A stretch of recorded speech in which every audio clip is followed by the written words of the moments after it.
Now we will discuss the third element of the earth, that is the atmosphere. So atmosphere is a spherical shell that surrounds the earth from all sides spherically, and it is consisting of the gases and water vapors. So earth is surrounded by a layer of gas called the atmosphere. This thin blanket of air is an integral and important aspect of the planet Earth. It provides us with the air we breathe in and protect us from the harmful effects of the sun's rays, right? So atmosphere जो है हमारा जो अर्थ के चारों तरफ gas का जो गोला है उसको एटमॉस्फेयर कहते हैं। और नाइट्रोजन हो सकती है, नाइट्रोजन है, ऑक्सीजन है, कार्बन डाइऑक्साइड है और भी बहुत सारे गैसेज हैं। लेकिन इसमें ऑक्सीजन जो है आपका जो है ऑलमोस्ट 21% है और नाइट्रोजन 78% है। जो मेजर कंपोनेंट ऑफ जो गैसेज हैं एटमॉस्फेयर का वो है नाइट्रोजन 78%, ऑक्सीजन 21%, तो टोटल जो है 99% तो यही दोनों गैसेज हैं। रेस्ट 1% में आपका सारी गैसेज हैं, ठीक है। और हमारा जो नाइट्रोजन है वो लाइफ के ग्रोथ के लिए हेल्पफुल होता है, ऑक्सीजन जो है हम लाइफ सस्टेनेंस के लिए इम्पोर्टेंट है, और कार्बन डाइऑक्साइड जो है जो प्लांट्स के लिए ग्रोथ के लिए, प्लांट्स के ब्रीदिंग के लिए जरूरी है। तो ठीक है, so the atmosphere extends up to a height of about 1600 kilometers. अर्थ से 1600 किलोमीटर ऊंचाई तक एटमॉस्फेयर फैला हुआ है, ठीक है, समझ रहे हैं। लेकिन ये यूनिफॉर्मली नहीं है, ये कहीं इसकी हाइट ज्यादा है तो कहीं कम है। इसको जो इक्वेटोरियल रीजन में इसकी हाइट ज्यादा है, ठीक है, और पोलर पे इसकी हाइट कम है। तो देखेंगे उसको हायर क्लासेज में।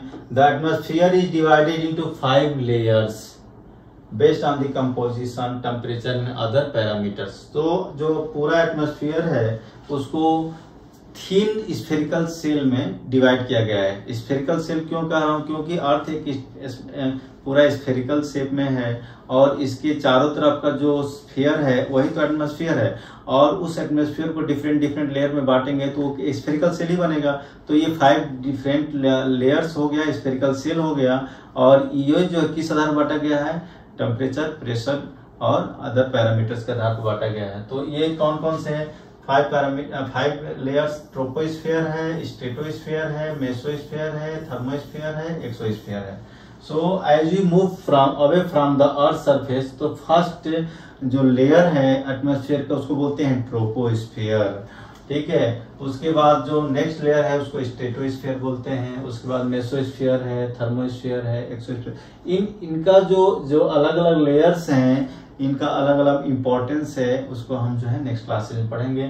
ट्रोपोस्फीयर और स्ट्रेटोस्फीयर के बीच में जो ब्रेक होता है, जो पॉज होता है, उसको ट्रोपोपॉज बोलते हैं, ठीक है। ऐसे और भी चीजें हैं जो हम नेक्स्ट क्लास में पढ़ेंगे। ये exosphere is the exterior portion of the atmosphere that is connecting the outer space, right? The atmosphere is composed mainly of nitrogen, जो 99% तो नाइट्रोजन ऑक्सीजन है, 1% जो है अदर गैसेज हैं। और आपको पता हो ग्लोबल वार्मिंग जो है सिर्फ जो है कार्बन डाइऑक्साइड के 0.03% की वजह से ही इतना गर्मी है।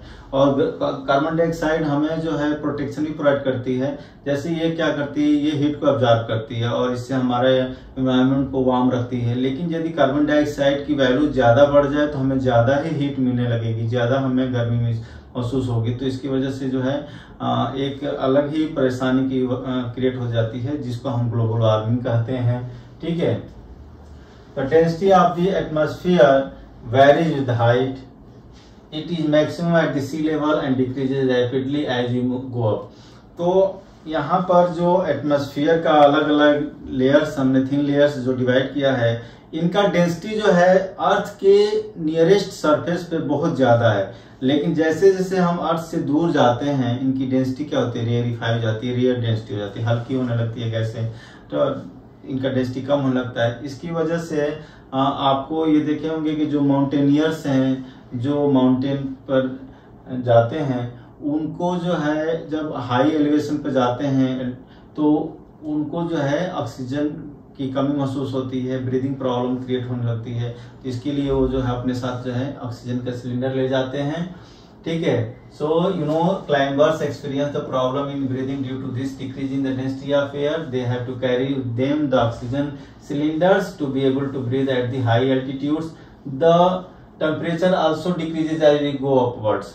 तो ये केवल जो है डेंसिटी नहीं, जैसे हम ऊपर जाते हैं तो फर्स्ट लेयर में टेम्परेचर जो है ट्रोपोस्फियर में क्या होता है, घटता है। टेम्परेचर जैसे जैसे ऊपर जाते हैं टेम्परेचर जो है घटते जाता है। फिर जो एक पॉज आता है जिसको ट्रोपोपॉज कहते हैं। The atmosphere exerts pressure on the earth. अब यहाँ प्रेशर की बात कर रहे हैं कि जो है atmosphere exert pressure on the earth. आप ये बताइए जो हमारे ऊपर जो लोड है, एटमॉस्फेयर का भी हमारे ऊपर लोड है। यदि एटमॉस्फेयर ना हो तो हमारे ये बाहर का एटमॉस्फेयर का प्रेशर और हमारे अंदर का इंटरनल प्रेशर दोनों बैलेंस है तो हम लोग जो है हैप्पी हैं, हेल्दी हैं।